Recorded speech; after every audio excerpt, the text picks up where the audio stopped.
হাওড়া ময়দানে বিজেপি কর্মী সমর্থকদের জমায়েত, সেখানে উপস্থিত রাজ্য বিজেপি যুব মোর্চার সভাপতি সৌমিত্র খাঁ।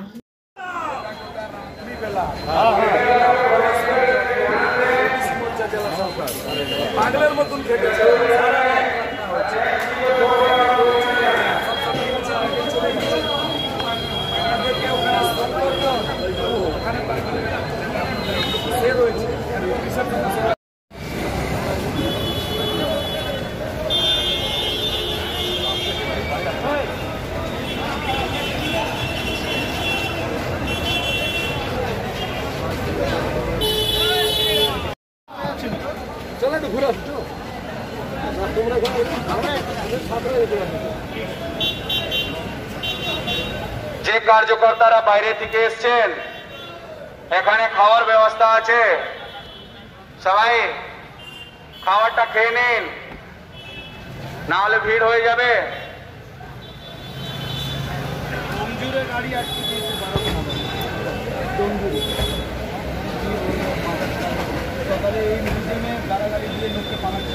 সবাই সে অনুরোধ করা হচ্ছে, একটু আপনারা সাইড দিয়ে দিন, খাবার গাড়িটা যাবে। হ্যাঁ,